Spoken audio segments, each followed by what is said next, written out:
Upstate. You're listening to the Everyone But Us podcast, straight from the heart of London. What's happening, everybody? Welcome to another edition of the Everyone But Us podcast. My name's Lewis, and of course, my usual guests with me are Steve and Wemma. Do you want to introduce yourself, guys? What's going on, man? You just introduced me. My name's Steve. I'll introduce myself again. All right, introduce yourself again then, mate. My name's Steve, a.k.a. Sugar White. And my name's Waymer, a.k.a. Waymer. Great stuff. What you guys been up to? How's things, all right? I'm good, man. How are you? Yeah, I can't complain. I'm all right. I made a banging roast dinner today, man. It was fucking banging. Oh, is it? Yeah. What did you cook? No chicken or anything like that, man. I had a pie today. Pie, roast potatoes, usual vegetables and shit. Plenty of gravy, bit of stuffing. It was good. I need to slow down though, man. I'm starting to put on the fucking pounds. I can feel it. But anyway, let's just get into the meat and bones in it. Like, no one wants to hear what's been going on. We've obviously all under isolation, lockdown or whatever it is. But we're obviously trying to keep this shit moving, trying to bring as much content as possible to the people. And obviously, thank you for sticking around. We never actually got a chance to do an interview when we done our, when was it? Last year, innit? We done our Rebellion tour. So obviously we interviewed Slope, we obviously interviewed Freddie from Naples, we interviewed Rob, and we interviewed Brian from Death Before Dishonor. But we never, ever had the opportunity to sit down with our friends who we obviously knew about, but made good friends on tour. And those guys are brick by brick. So I want to, So first of all, I just want to say thank you guys for coming along. And obviously, if you want to introduce yourselves one by one, doesn't matter who got. Maybe let's start with the founding member of the band. That'd be moi, Mike Valeni. I play guitar, founding member of the band. I surround myself by these idiots. Yeah, Ray Mazzola. Hey, I joined the band about 5 years ago. So it was more of a mutiny. It wasn't really it was a mutiny over the old singer. That's it. Mike needed somebody to take the vision off of him, from drinking. So. Yeah, we definitely know about that. And of course, on bass. That's me. I'm Andy. Sean left, and I think Sean got fired because Mike wanted me to hire me so I could teach him how to play the guitar, but. Ooh. We're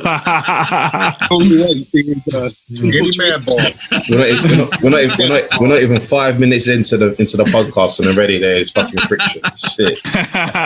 Shots getting fired straight off the bat. What I'm saying? But guys, anyway, how's life? How's things going on in America for you guys? Obviously, we just touch upon it briefly, but obviously everyone's feeling the fucking situation. But hope you guys are doing well. There's no drama at your end. But yeah, let everyone hear what's going on. We're all good up here. I live down in Texas these days, for the past few years. And it's all right down here. They just reopened the fucking state, like I was saying earlier, and just waiting for shit to hit the fan, the thing to turn into zombies. Yeah, so I can start shooting through my front door. So that's what I'm waiting for. You're gonna be doing some Texas Rangers shit, man. Fucking hell. You have no idea.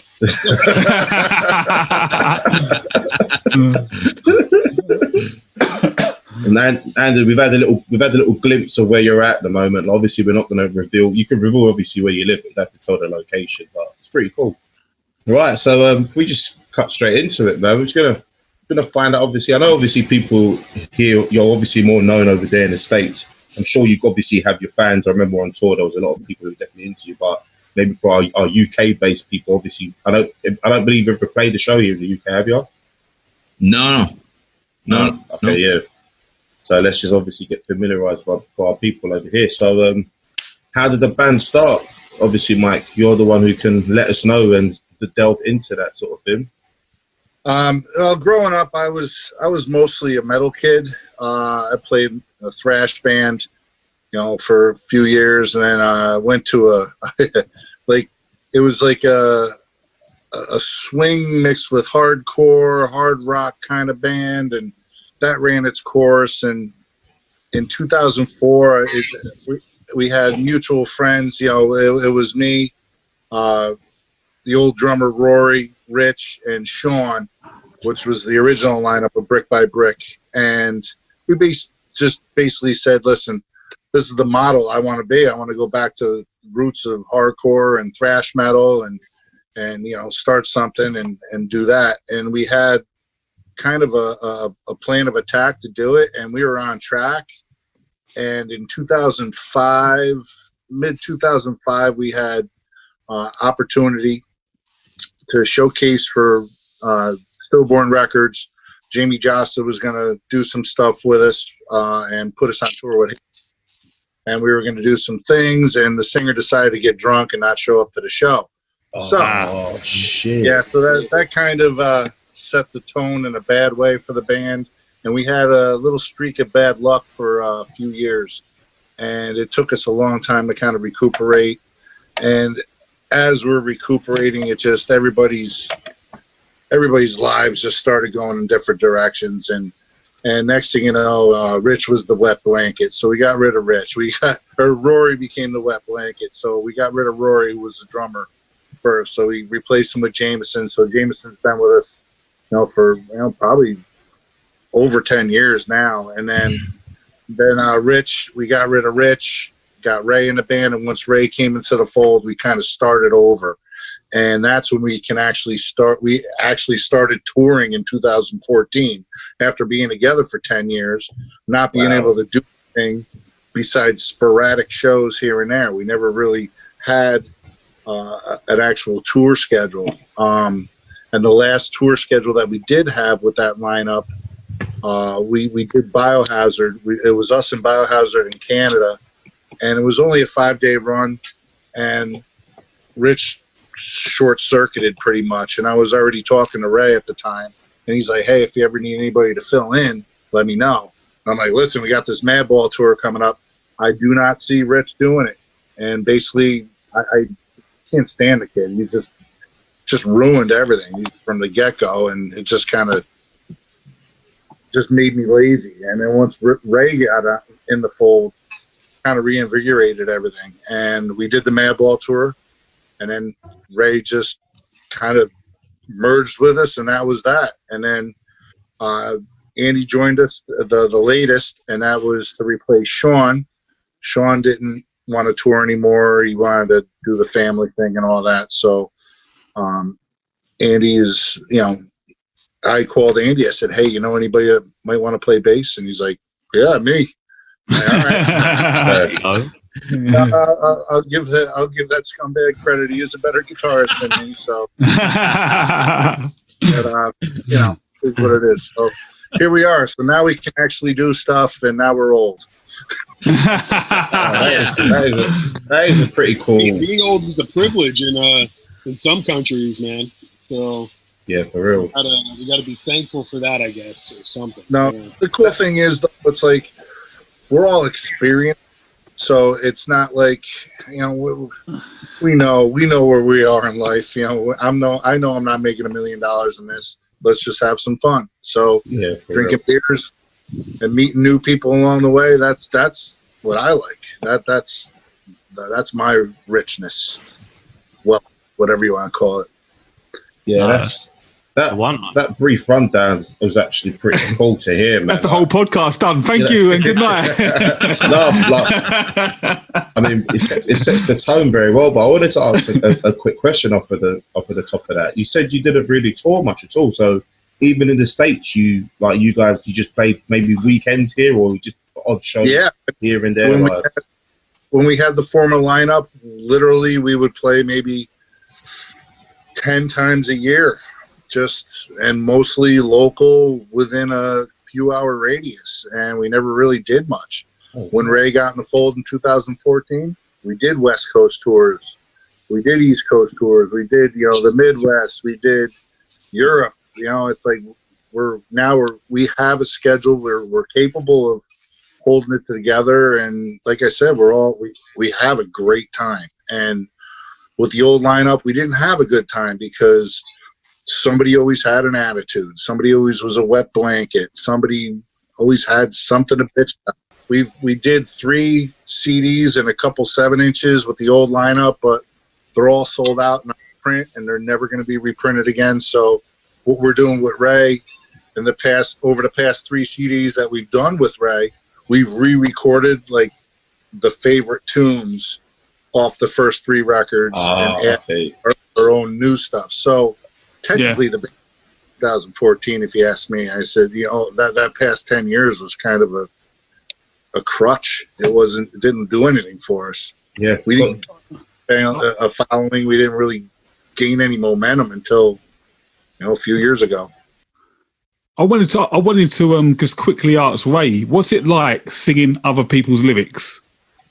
I've never actually asked a vocalist that. When you singing it, do you sing it with the same passion or?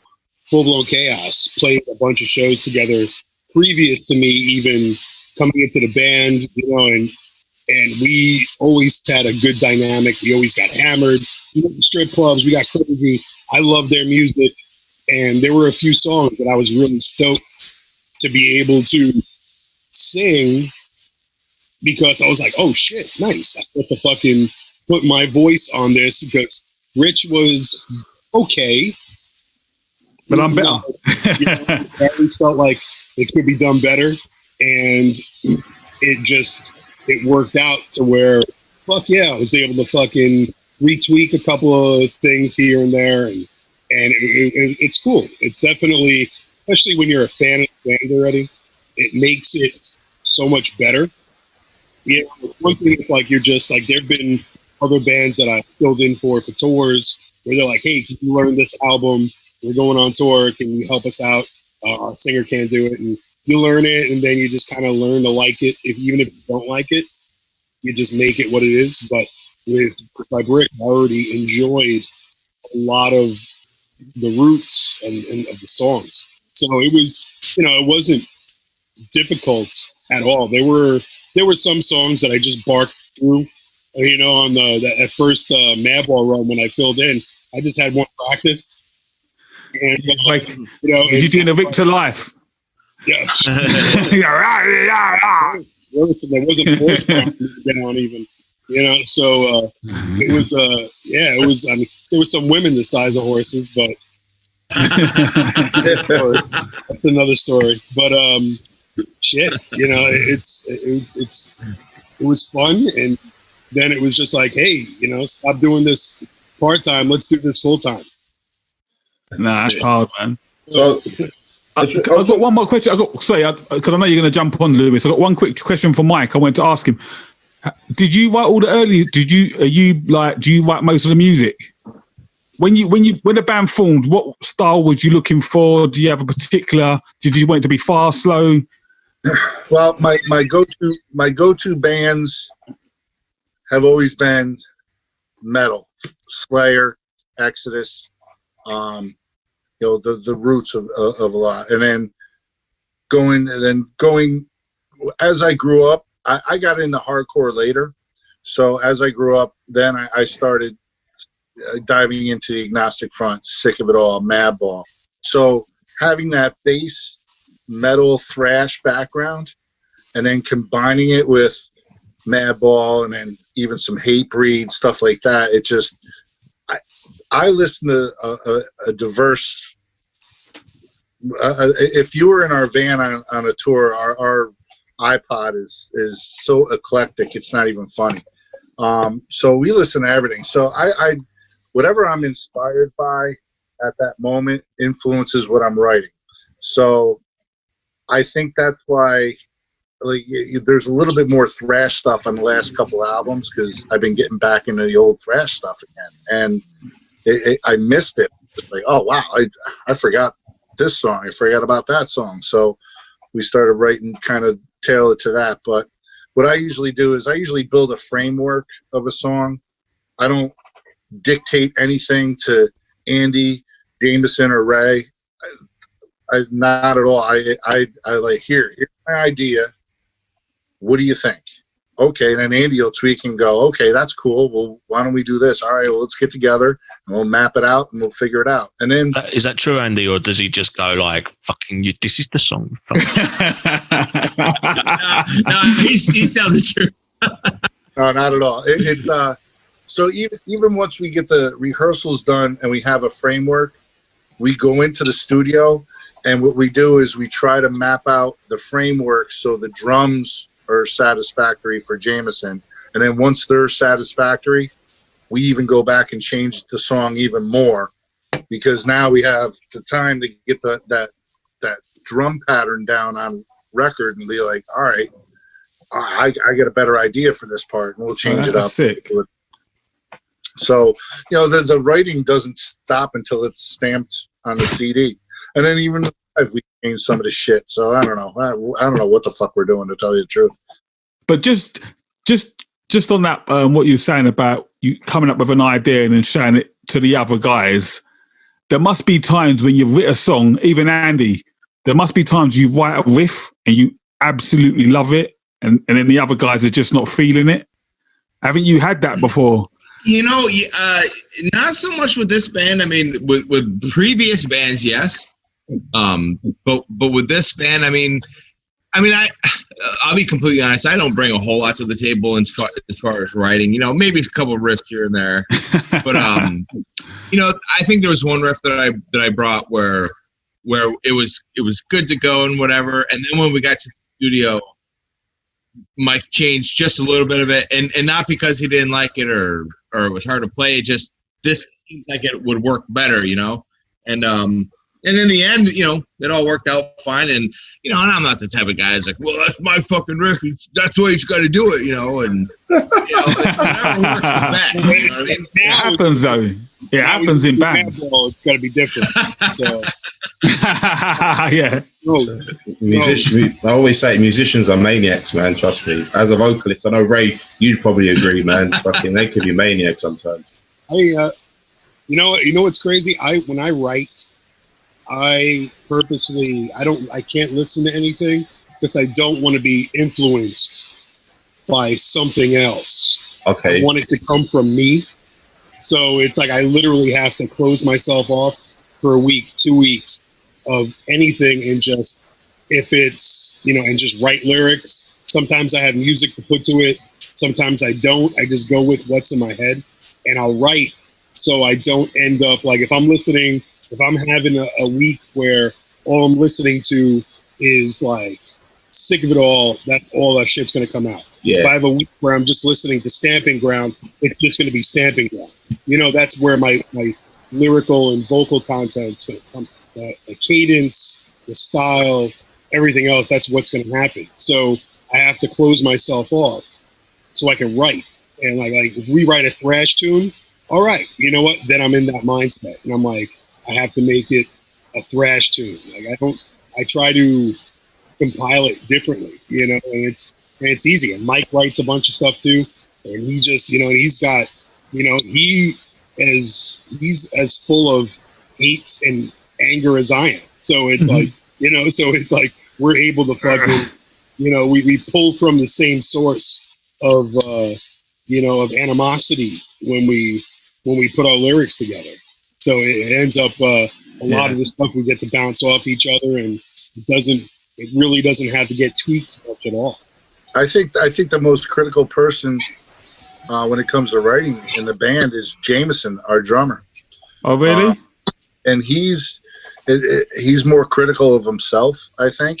And I noticed that he changes a lot of things before it goes in the studio. He's got like 4 or 5 different ways he plays certain things. And I'm like, listen, we're going to the studio. What are you doing? He's like, I'm just trying to map out what I want to do. And I don't know if I like this. I don't know if I like that. I'm like, well, I like this, this, and this. And he's like, yeah, but, so Jameson and I behind the scenes talk a lot about what he's doing. And when we go into the studio, when that engineer is there, I tell them, I said, you have full control to tell us if there's something not right.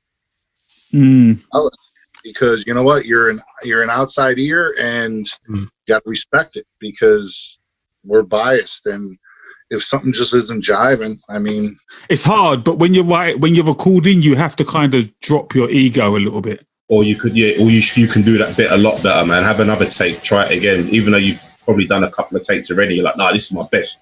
Yeah, and that kind of goes back to what you had said, Weem, about you know, if I write a riff, does Mike try to change it or somebody else try to change it? And it's like you said, you got to drop your ego. I mean, whatever you write to you is the best shit that has ever been written on the planet. but maybe to the other 99 million people, it sucks, you know? So, and like you said, you got to drop your ego. And once you look at things in the grand scheme of things, you know, once something gets changed or tweaked a little bit, you're like, oh shit, you know, that does work. That's good, you know? But there was one time where we wrote a song and it wasn't jiving. There wasn't the vibe there, but a couple people were pretty much steadfast on their parts. And we just couldn't agree. And we just didn't do the song. We just said, fuck it, let's move on. Next. Yeah, and you know, the other thing is you can always like pick those songs up later on. And when we were talking to Rob from Born From Pain, and he was saying like for one of their CDs, wasn't it? They like just revisited a load of old stuff that had been written years before, and they were like, "Holy fuck, some of this is really good!" Like, yeah, let's fucking let's take it. I toured with Born From Pain a bunch of times. You know, when Che was singing and when Rob was singing, and I you know, there's always, you know, that's the whole thing with having another vocalist come into a band. It makes things a little bit different. And with Rob has so much fucking energy.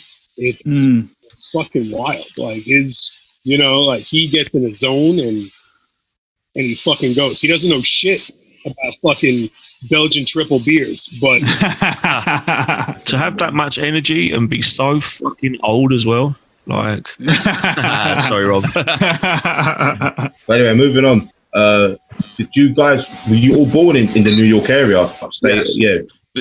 Yeah I was born, raised, and still live 40 miles west of Albany.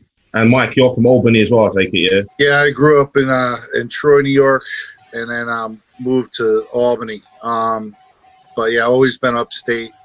And the one thing growing up that sucked was I could never get a ride to New York City for shows. So I had to deal with what I was given in upstate New York. So that's why I was more of a metal kid, because I'd never had a ride. All the Troy Core kids all stuck together, and I left Troy and my parents moved to Albany and separated me basically from all my friends. So not only could I not get a ride to Troy, but that's where the ride going to New York City were going on. The last time I was in America, I wanted to come upstate, go and visit a friend in Syracuse, and obviously being in New York, I thought it was upstate. I'd probably be like an hour just to get there. I checked the fucking the Google Map shit, and it was like saying 4 hours and shit. I was like, oh shit. Fuck? Yeah, New York City, then Albany's 2.5 hours from New York City, then 2.5 hours to Syracuse, then 2.5 hours to Buffalo from there. Albany is like the perfect area because we're 3 hours from everything. 3 hours from Canada, 3 hours from City, 3 hours from Boston, 2 hours from Connecticut, all the New England states are within 2 hours. So it's like for a band that's starting out with a tour schedule and everything, it's really a good, you can go back and forth and not have to accrue hotel rooms, It's great when I was a kid, I say a kid, like, teenager, there were always shows going on upstate, whether it was like my place up in Nyack or QE2 up in Albany, and we would hop on a bus and we'd hope that the show was over before the last bus down. We'd go up and catch crazy shows and shit all the fucking time, but it was difficult for people that are upstate just to get around. Like, if you don't have a vehicle yet, or if you don't know somebody that's willing to go,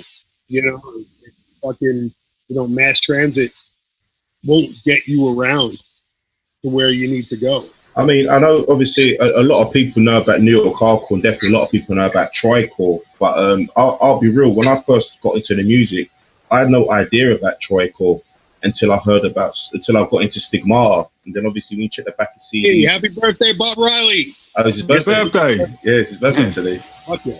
Dude, he's massive, that dude, man. But anyway, I remember when I went Fest one time, and they played. I think it was in 2013. Or 14, I can't remember the date of the year, but it was one of those two. And I remember just walking through the crowd, and I looked around and I just see this fucking humongous motherfucker. Mountain. He's a mountain, fucking tongue. Yeah. But I got into Stigmata, so I didn't really know too much about the whole Tricore scene. But I know I've had a a feeling once after hearing a few other bands that everything sort of like doesn't sound the same, but it's got this uniqueness to it, like just how New York hardcore bands have a uniqueness to them. So does it come with being sort of like metal influence around it? That's why Troycore has such a distinct sound. Yeah, it's Troy. Troy is well, you have New York City and you have Brooklyn. Yeah. All right. This as an example. So you got the Brooklyn style hardcore. You got like the Biohazard and Life Agony and Typo and Agony. They all came up together and they all stuck tight and they all did a lot of things together. It's like Troy is like that as well. Troy is a little bit. It's a tough city. A lot of the Troy stuff is got a harder edge, I would say, than like Albany. Albany was always more of a traditional hardcore kind of stuff. The fast punk, that not to say that there wasn't any angst there, but Troy definitely bridged a lot of gaps. But Troy definitely has more of an oomph behind it. Just simply, them kids grew up harder. I think it's fucking crazy how that really comes through in the music as well. Like it does. It's angry. So does it?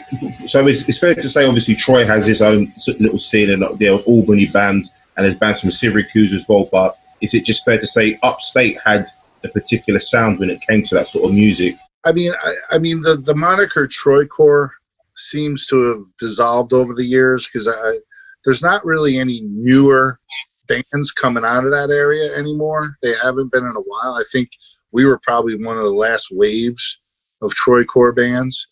But Dying Breed was definitely out there. You got One King Down. They weren't necessarily Troycore. A lot of them kids came from Cohoes, which is 5 minutes away from Troy. So you got One King Down. You got Section 8, who wasn't necessarily Troy. They had, I think they had one member that was there, but, they were mostly Clifton Park and Northern. So in the late 80s, early 90s, Troycore existed because those were inner city kids getting together doing their thing. Andy, was you in any early bands before joining up with Brick by Brick? Well, no, yeah. So I used to play guitar for a band called Letchworth. I don't know, we were around maybe 7-8 years or so, and that band is kind of how I met Mike and got to network with a lot of other bands and people in the music industry. Mike, he does the Upstate Black and Blue productions and hires bands and books bands, and so he used to book my old band Letchworth. So that's how I got to meet him, and then I ended up doing sound at one of the venues that he would book for, and so I've known Mike for going on 20 years because of that band, and then that band, that band never really officially broke up. It just kind of was one of those deals where it just dissolved. This was out. Yeah. All of a sudden, we weren't a band anymore. It's like, oh shit, we haven't done a show in 4 years. I guess we're not a band anymore. I got hired to sing for a band called Renewal of Faith. Now, mind you, I've never been a singer before in my life ever, and I was terrible at it. And I even asked those guys and said, "Why the fuck would you want me to sing for you? Have you heard me sing before?" And because here's the thing, I would do backup vocals for Letchworth, but it was more of like the singing stuff, not so much the screaming. And I couldn't do the screaming to save my life. So at the time, I was a truck driver. So I would drive on the road 10, 11, 12 hours a day. And for 10, 11, 12 hours a day, I would just be behind the wheel going, Rah! just trying to practice. There'd be people driving by doing double takes. Like, what the fuck is that guy? So I love it. That's dope. So I got to the point where I could do it. Sang for that band for a while, and then it was kind of the same scenario. That band dissolved, and without any official, ending. And that's when Mike had called and said, hey, do you know anybody that would be willing to play bass? And I said, yeah, I'll give it a shot. And that was that. I've been with the band ever since. It's all been downhill from there. That's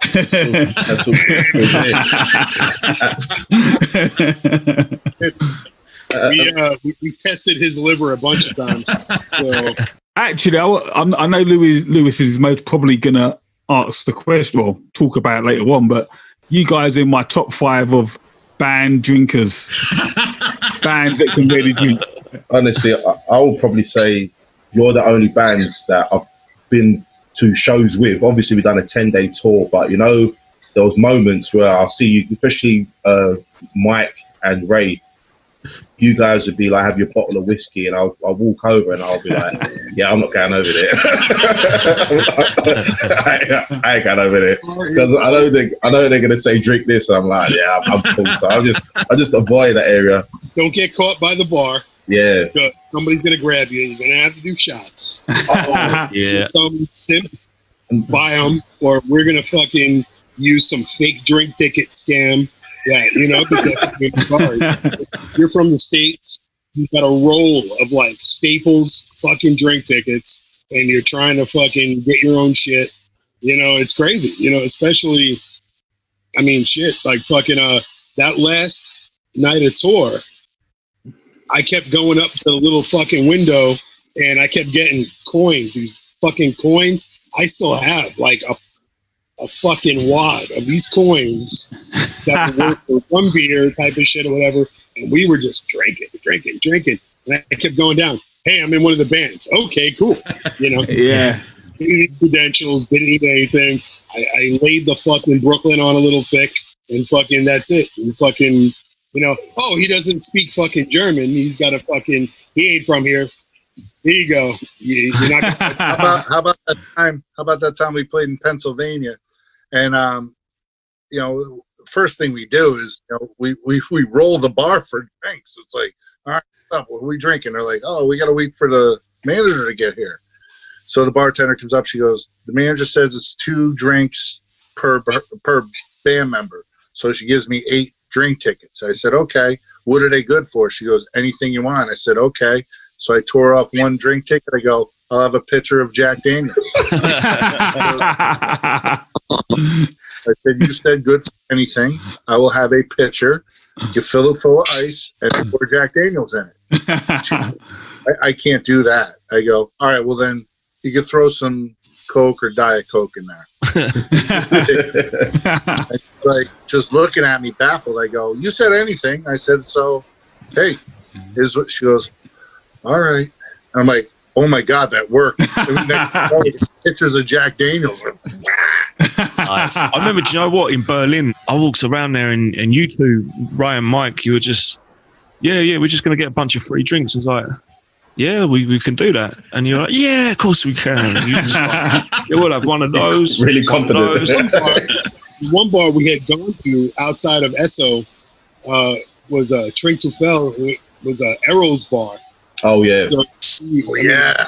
We were there drinking early. We grabbed a bunch of the Iron Reagan guys, and we were like, hey, come fucking drink, you know, and we were a little saucy before the show even started, just because it was like, hey, let's, you know, and Errol and I have history from years of fucking being in Europe together and just lamenting and hating the fucking world, and it just fucking worked out. It was like, oh wait, we could let's fucking drink. That bar, we had pictures of fucking Jack Daniels. That was Altoona. That was Brick by Brick Fest. Yeah, that's what I was. Yeah, that was in Altoona, Pennsylvania. That was the best. So the name of the fest was Brick by Brick. We sold so much merch because everybody thought it was festival. That's amazing. Ray, that was that same tour. We were in Netherlands, and also the dudes from Iron Reagan were out there at the cave, remember? And on the way back, maybe you don't remember, but on the way back, you were so fucking hammered.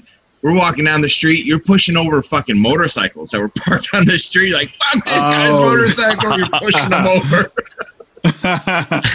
We're in Harleys. Fuck them. Yeah, I've got to say the Rebellion tour was actually one of my favorite times in my life, especially during music and stuff. Because I never toured before, so the idea that obviously you don't know everyone at first, you know of bands, but you don't know anyone. But I've said it before. I think we've all previously said it. Like, I know Stephen Wemmer said it, but everyone connected really well on that tour. There was no drama. There really wasn't. There was there was no egos or anything like that. We just always really had a good time. We ate, we drank, drank a lot more than normal, like, and just.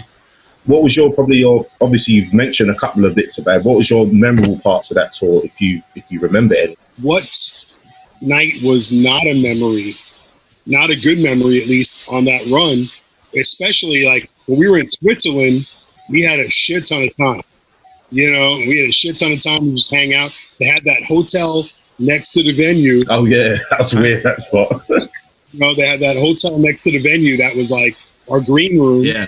And it was fucking awesome because, we really had time to sit down, break bread, talk to each other, everybody's routines, and just, and really have a sense of camaraderie on that, which was awesome, that was kind of the same thing in Nuremberg out in Germany, where it was like a communal fucking green room kind of.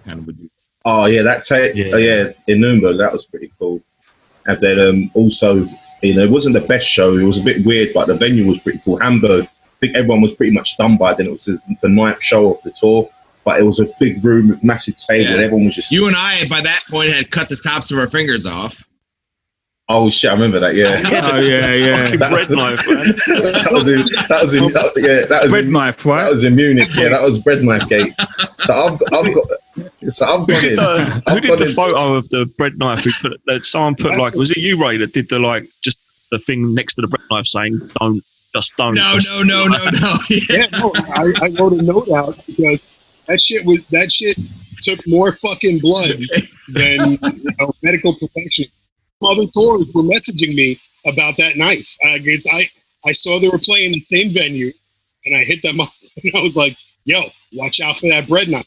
Oh, what do you mean? Oh, fuck! I cut my open. I did this, and I'm like, "Yeah, I told you."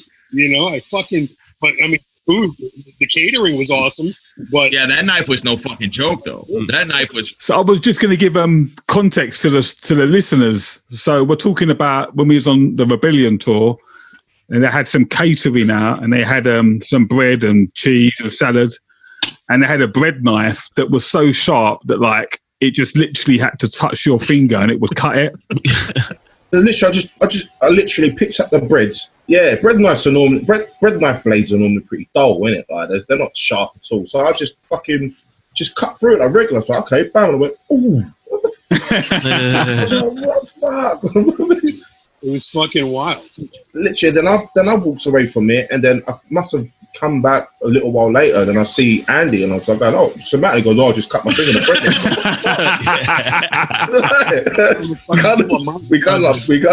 we touched blood and we bonded together. I was like, "Yeah, this is the tour, man." I cut my thumb up on it as well. Did ya? Yeah, I was just like. There were four of us, I think, that cut ourselves. I can't remember who the other people were, but yeah. So, what was your favorite city on the tour? Do you remember? City, as in the crowds, or I mean, I had a good time in Berlin just simply because I actually went and saw some sights. That was like the only amazing that I really got out because I was the one primarily doing all our merch and stuff. So that was fun for me. What was the one venue where all the singers got together and sung for Tony? That was one of my favorite shows. That was in Nuremberg. That's the night me and Andy made our debuts for Madball as well. Yeah. I was supposed to do one of the songs for Ryan Reagan, and I missed my fucking shot because I was upstairs practicing Madball, and Ryan Reagan is playing the song with no fucking buddy to sing it. It's like, oh, fuck, they're playing right now. And that's another thing. Like, being fans of a lot of the bands you're on the road with, it makes it easy that if something happens, you can jump in. Freddie pulled me aside. He's like, "Yo," he goes, "Can you learn the Madball songs?" I'm like, "Nope." He goes, "Oh." I go, "I am fucking hammered." No, I'm hammered. No, I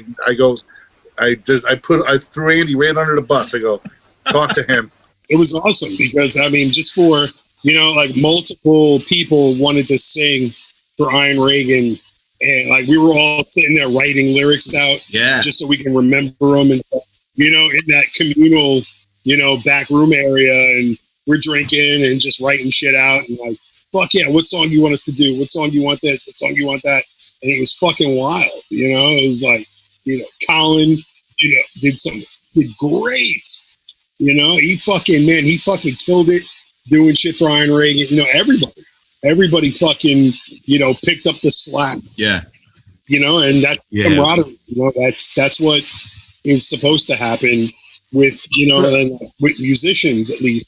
You know, it's like we all pull for each other. And that's once again, I'm going to be that guy to give context to the story, Lewis. So basically, what happened was Tony, the singer from Iron Reagan, he'd fallen ill. Tony took ill. He had to go to hospital, so they needed vocalists and had to fill in. I don't know where the Iron Out singers were. I think they fucking was just drinking and eating and shit, because I don't remember. I don't remember being on stage. Right? I was like, yeah. I was watching and just enjoying it, man. Watching the bands play and everyone sing. It was amazing. Yeah. And so obviously the guys chipped in and they obviously filled in and done a good thing, done a good set for the guys. Obviously helped out.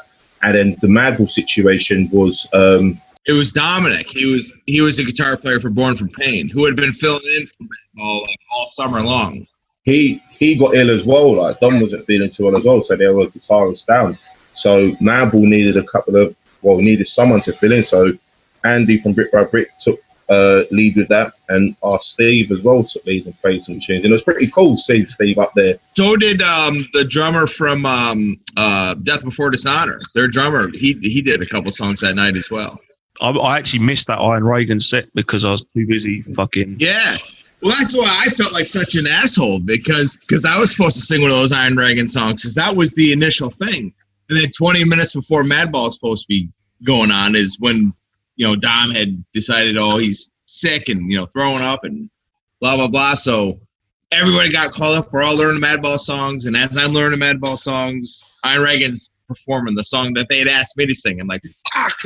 I'd never been so nervous, I've got to be honest, before getting on stage, because like Madball's band I've been into since I was 15 years old, man, and I'm getting up on stage and I'm playing two tunes, and if I'm the guy that gets up there and fucks it up, it's just like, it's all filming. I had to miss the Iron Reagan set. I was just to be fair, you did totally fuck it up. You know, the guys from Slope came in and they did a great job. You know, everybody did a fucking great job at that show. It pulled all of us together even more. I want to ask a question. One of you got someone on our bus, we was told not to do a number 2 in the toilet. And I suspect one of you three gentlemen broke that rule. I think it's time that you should own up. Mike's like, what? Live on the Everyone But Us podcast. Who done the shit on the tour bus? Come on. No, it wasn't us. It wasn't us. Go on. We know the zip bag rule. I know the zip bag rule, and I let everybody else know the zip bag. Explain it. You put a bag in, fucking take a shit, and you throw it out the fucking window. There have been other tours that I've been on in Europe where there was a nightliner involved, where we would just roll over and fucking just pee in the fucking bunk out. So, you know, shit gets fucking. You know, there were times where I would just let it go. I'm like, here it is. Harold was fucking real mad at me. He had his girlfriend on this one tour, and it was in Wolverhampton. And he had his girlfriend with him on the bottom bunk of me. Oh, and no. I pissed through the bunk, pissed through the fucking... Oh, wow. Oh, no.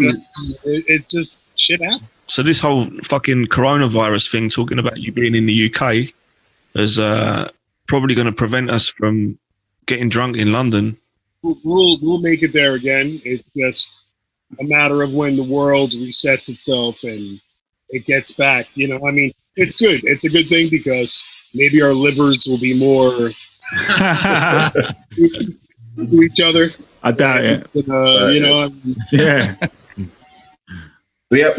I was gonna talk a little bit about music, but I wanted to just actually touch upon. I know you recently spoke to Jimmy at the Brooklyn Blast Furnace, but I saw it on on Instagram.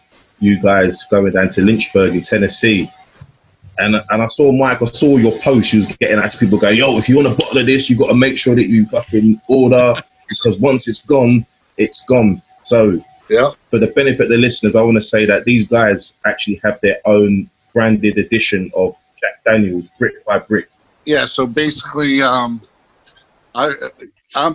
when I have downtime, I become a pain in the ass. So I'm a big Jack Daniels fan, in case you haven't guessed. Yeah, I noticed on tour. I was looking for an endorsement. I'm like, oh, give us an endorsement. Why not? We drink enough of it. Could be something, you know? And they never said no. So they kept bouncing me to rep. And they finally gave me a guy. And we started chatting email. And he actually researched my name. And I have probably about a $15,000 to $20,000 collectible Jack Daniels collection. And all my bottles registered through the distillery. So he hit me back and he goes, "You're an avid collector." I said, "Yeah, I've been collecting for about 20 years. He said, "Well, and I'm also a Tennessee Squire, which is basically the Jack Daniels fan club kind of thing." So he says, "Well, you're eligible to have your own single barrel if you'd like." I'm like, "Oh, yes." What am I doing? Yeah. Oh, so he basically told me what the criteria was, and we met it. So it's a lot of money. He goes, it's about, it'll run you about $10,000 to $12,000. Wow. I'm like, yeah, got that. So I contacted our label to, listen, it's going to, he goes, all right. They said they would front it if needed, but we had so many pre-orders. It paid, didn't need to pay do for it. itself. That's sick. Paid for itself. Good. So right now we're in the process of packaging it up. I got the bottles. I got 246 bottles. And I think 240 of them are spoken for and paid for. I think there's 6 left over, which includes 4 for the band. And I think I might have 2 left over. And a couple people are I said, just wait till the dust settles before I do that. But I have all the bottles, and right now they're in the process of getting engraved. We're getting our logo engraved on the side of them. Oh, that is sick.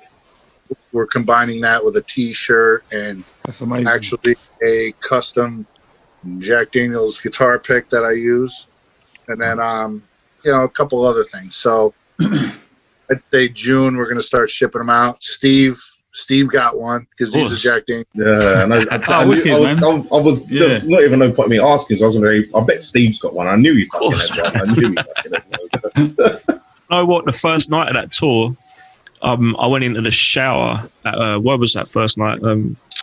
Leipzig. And I go into the shower, and the showers are all cold. And I was like, "Fuck!" And I saw it as I'm walking in the shower. I passed by the little kitchen area. And there was a bottle or 2 bottles of Jack Daniels sitting on the side. And between that time and me discovering the shower was cold and then just deciding against it, I come out and the bottle was half empty. I was like, or half full. And then I see Mike standing there with half of the bottle in his glass. And I was like, who's that Jack Daniels belong to? And he's like, I think that's anyone's. Well, I'm drinking it. So I was like, all right, well, time for me to get some as well. And we became friends at that point. Ray that was our moment. Ray turned up shortly after, and I think we polished that bottle off within about 15 minutes. Everyone but us. Straight from the heart of London. So I wanted to quickly ask you just last thing about this Jack Daniels thing. So obviously Brick by Brick have their own signature Jack Daniels. Are there any other metal bands who have the same sort of thing? I'm sure there's some big bands. Slash? I'm sure Slash has. Motorhead did a run. Motley Crue did one. And Leonard Skinner. And they have a country singer named Eric Church that has his own bottle too. I watched The Dirt recently. The Crew. That was pretty funny. That film's terrible. That film is terrible. It was funny, man. It was terrible. It was funny, man. It was for what it was, man. It was funny. It felt like a Saturday after B movie sort of type Hallmark shit, man. But just with tits and fucking drinking and drugs and shit like that. It was cheesy, it just felt like an R-rated Hallmark video, man. Hallmark film. Fucking Machine Gun Kelly. I mean, he did a good job. He did a good job, though, man. That's what I thought of playing Tommy Lee. Like Tommy Lee, the story. Obviously, some bits are done for dramatical effects and shit, but the bit when he's with the dude from Hamo Rocks and the car crashes and shit like that was It was a bit Bill and Ted for me, but yeah, I guess so. So who come up with the idea for the video to Bar Is Open? It was pretty much a no-brainer. The song was definitely modeled after like an Iron Reagan municipal waste-ish kind of thrash. You know, I mean, like I said, we've all touched base in the thrash area for a long time, but that video just had like a fun vibe to it. So Ray's like, this is what it's going to be. I said, oh, all right. So yeah, we had a holiday party. And we just made it work. We just filmed at the holiday party and had fun with it. It's actually a really well put together video as well, man. Professionally shot as well, man. It was all on the fly too. And the best part was that so Tony Foresta from Iron Reagan did a guest vocal spot. Well, he couldn't be in the video because they were on tour in Europe when we were shooting the video. So Mike had these fucking Tony Foresta popsicle stick puppets, made up. So everybody's holding up during his part, like, oh, I'm Tony. They're wicked. So then, without really realizing this, every video that we have done since then, those popsicle stick puppets are in the video, not on purpose, but they're just in there at somewhere. So we've kind of decided, like, maybe from now on, every single video, even if it's for a half a second, that Tony Foresta head is going to be in the video somewhere. It's going to be like an Easter egg hunt. The Easter egg thing, yeah, that's the one. That's pretty fucking cool. I see you also done a tune with Jessica Pimentel as well. I went into the comments and I see she was like, "Oh, you didn't spell my name right." That was pretty funny. and I spelt it right. I spelt it correct. Yeah, some of those messed it up. Yeah, and I would have definitely thought so as well. Do you think videos are important in terms of like getting a band's music and their message out, whatnot, even if it is about serious shit or is about drinking?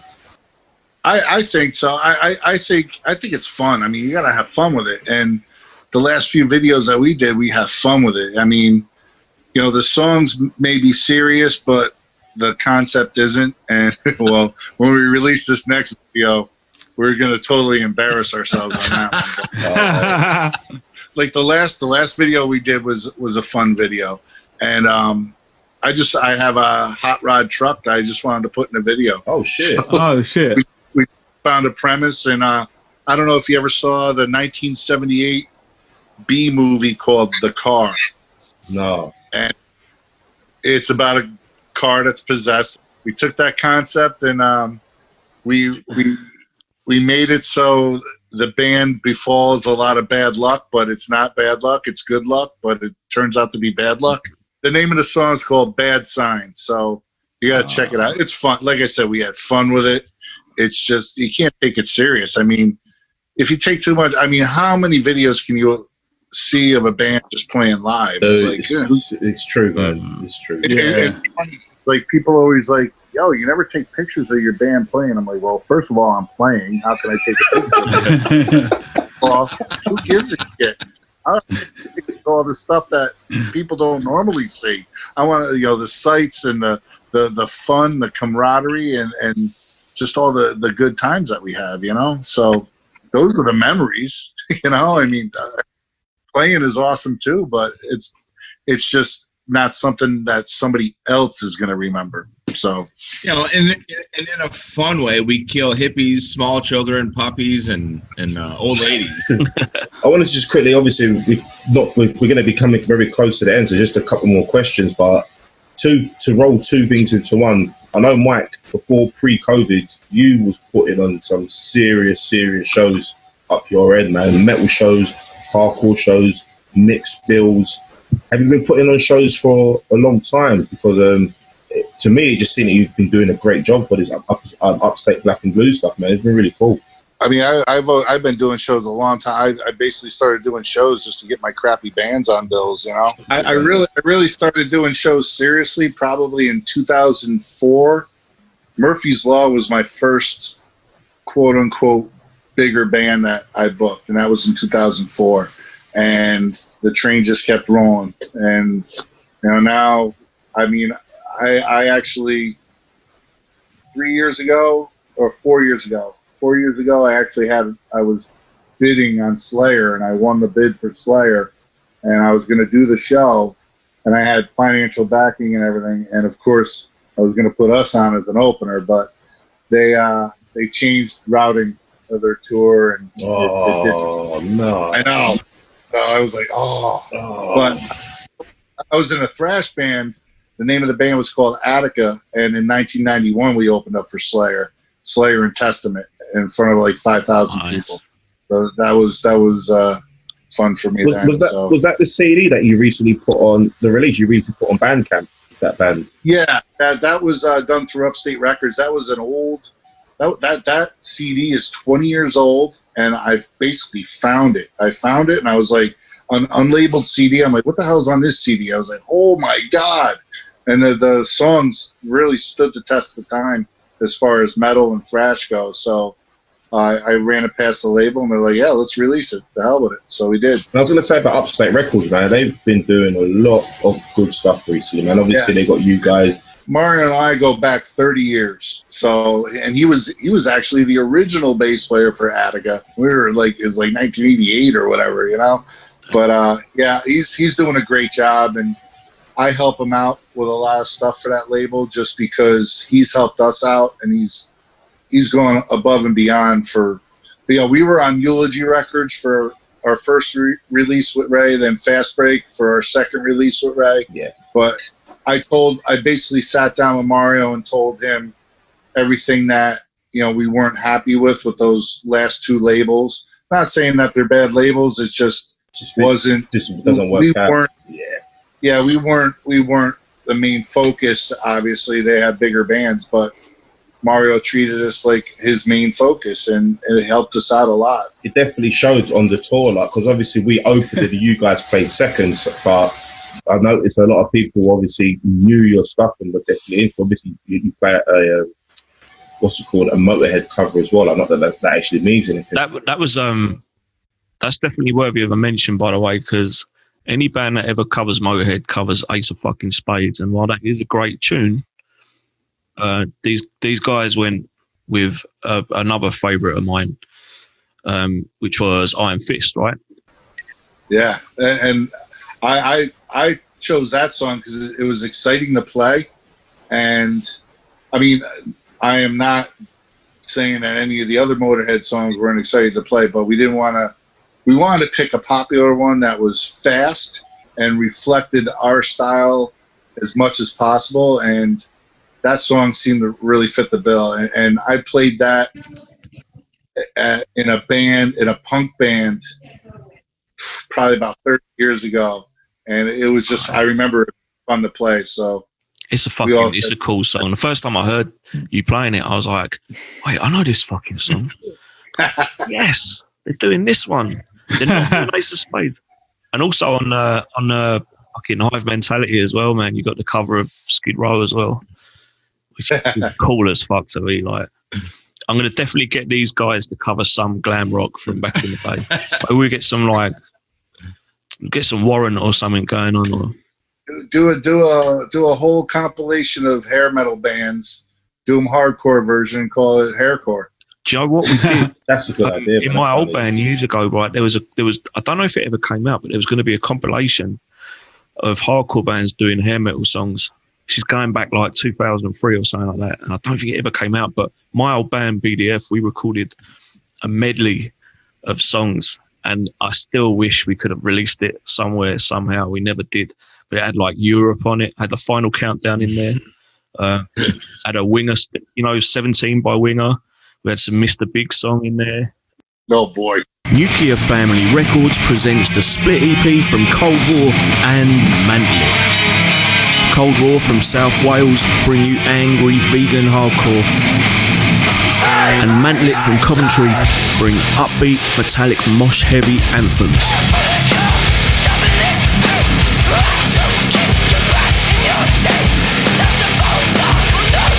Find it on Nuclear Family Records Bandcamp. Out now. So obviously now, I wanted to just quickly say, what were the plans pre-COVID? Obviously, we were speaking about coming to England, to Europe again. Did you have anything else up in the pipeline? Was you looking to record soon, or you have a release coming out, or was you Planning on Well, touring? we got a lot of material written, and with any luck, we're going to start rehearsing in June and go in the studio in the fall and release something early 2021. So that, yeah, definitely when this isolation stuff hit, I hit the guitar and came up with a lot of good riffs. I think a lot of good skeletons, I should say. Yeah. So they're gonna be nice. We got a lot of stuff on the horizon here. Is it an album or just? Yeah, well, we got enough material for a full album. And then you know the Europe is waiting for you once more. Yeah, and the thing, our problem with Europe is we've never coordinated a release with Europe, with a European distro, with a tour. So like when we first went over in 2017, we had a new album out, but no Euro, just distro. So when we went over there, we kind of were new. So then when we went over with Rebellion, we re-released the Fast Break release on vinyl and re-released it in Europe. And that was okay. That did fairly well, but it wasn't released through their label. It's really hard and complicated, but now we have the right formula. So now when we release this one, it's going to be tied together with American and Euro distro all together, all at once. And we learned from a lot of mistakes, so hopefully it'll be all in line by the time we get out there. What do you prefer, playing in the States or touring in the States or touring in Europe? Well, let's see. There's pros and cons to everything. There's way more cons to tour the United States than Europe. Europe is great. The way we've gone over there the past couple times has been tremendous. The only advantage for United States touring is on the East Coast, we use our own equipment and we have our own method of transportation. We got our own van and stuff like that. So just having our own comfortability with our own instruments is the only advantage, really. But as far as being treated, Europe definitely is a different level for us. I mean, we do good. We do a lot of DIY stuff when we tour United States, and that's in its own right fun. But you tell me you guys didn't feel like a rock star walking off that tour bus. Oh yeah. Dude, when that bus pulled outside of Theo's, I was like, oh my god, I was like, this is. Yeah. I mean, like I said, we'll tour anybody. I'll tour basements for the rest of my life if I got it. I don't care. Yeah. Well, yeah, cool. Yeah. Like I said, just making the friends and meeting the people, that's fun. Yeah. Respect to it's that. It's funny man. you say that though, because we definitely. got to Berlin and we seen that fucking two of those tour buses, and I'm like, oh my god, I want to call my mom. Like, Mom, I fucking made it. Yeah.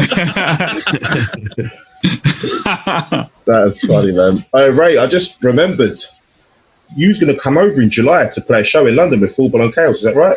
Yep. Yeah. We were supposed to play that show as well. Yeah, Ironed Out was supposed to play. And it's all everything got the kibosh for the summer, so festivals got all canceled. Everything's getting squashed or rebooked.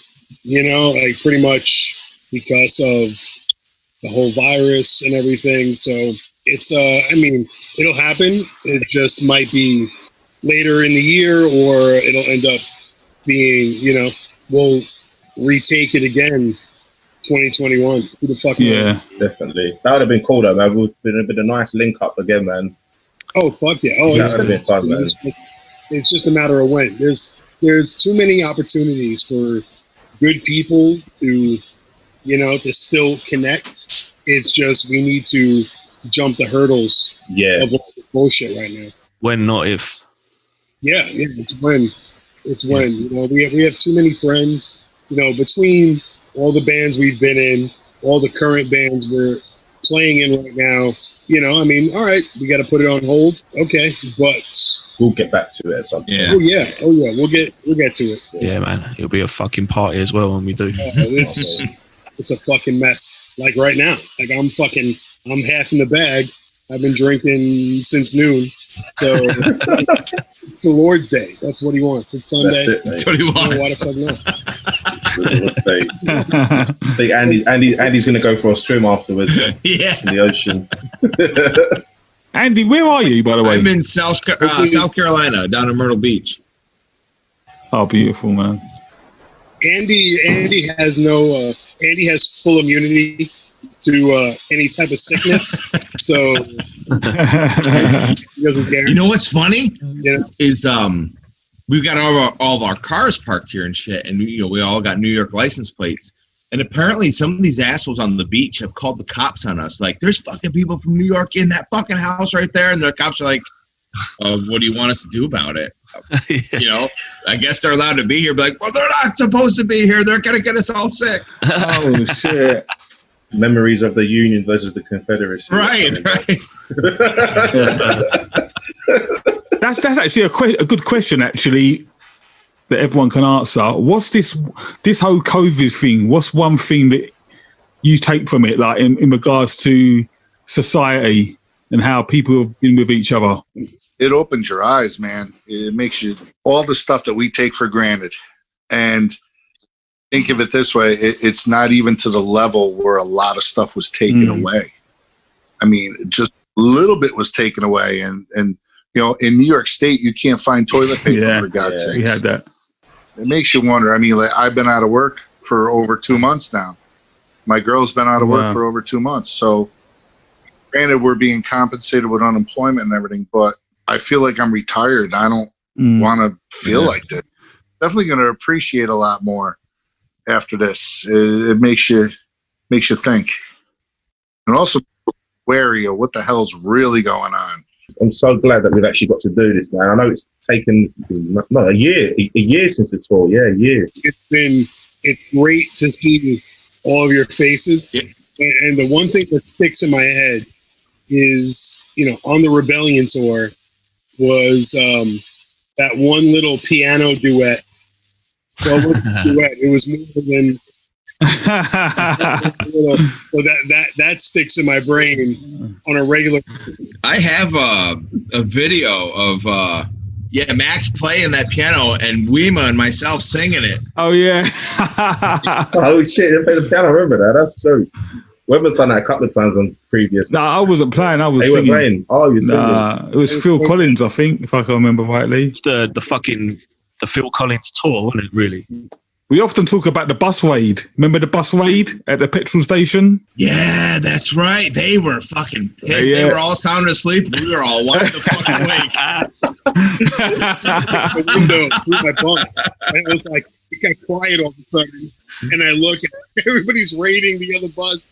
The funny thing is, they raided the bus and I woke up. I was already awake because I watched fucking RoboCop 3 and I was in my bunk. And then I literally, everyone raided the bus. And I always say that the way I looked at it is, when like soldiers walk through a town and all the civilians are on the street and everyone's looking at the soldiers walking past and shit. That's what it felt like. It felt like I was a civilian and it was soldiers walking through the town.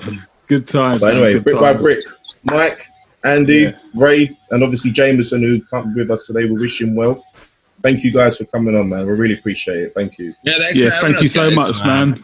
Yeah, it's been a long time coming, this one. I think we if we could have, we would have done it on when we were actually on the tour. But I'm glad we at least kind of like managed to get it done. Yeah, well, Jack Daniels fucked that up. Yeah, quite possibly. Yeah, all the beers and all the fucking. I gotta say though, before we close out though, that you guys were by far. I hadn't seen you guys before that Rebellion tour. And you guys were by far like my favorite band on that tour. Respect, man. Respect, man. Appreciate it. You're just saying that. You said that to all the bands. Man, I remember. Actually, you know what's funny? It's just before we did this podcast. We're getting ready to do it, and I noticed. We're going to be on camera, and I noticed like my wife. She's like, you're wearing an ironed out shirt. I was like, oh shit, I gotta change it. That's game. I wear that. I can't wear that turn. I interview with them. You're lucky it's too hot because I got my. Because we'd be wearing the same ironed out shirt. Didn't coordinate or anything. And it's like, fuck, I suck it. I made sure I didn't wear it tonight, today, just because of this kind of stuff. So.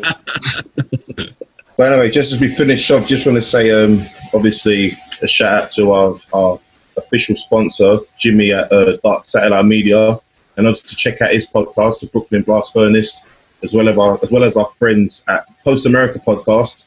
And there's a new podcast now from Essex, Then and Now, the Essex Podcast. So you should definitely check that out. Yeah, man, respect to Baz and Leon for that. That's it, man. There's loads of people doing like podcasts and obviously trying to get their stories out and stuff. So it can only be a positive thing. So this was episode what? 22? 21? I think 21. No, it's 22. 22, yeah. 22. Yeah, 22. We don't know. How old they are. I think we should check this shit. We should check this shit before we. Yeah, it's 22. It's 22. See, I knew it. It's 22. I did say. I was gonna edit myself going 22. Sound really out of place. Exactly. But yeah, guys, thank you very much. We're everyone but our podcast, and this was Brick by Brick. Thank you, guys. Thank you, guys. You're listening to the Everyone But Us podcast, straight from the heart of London.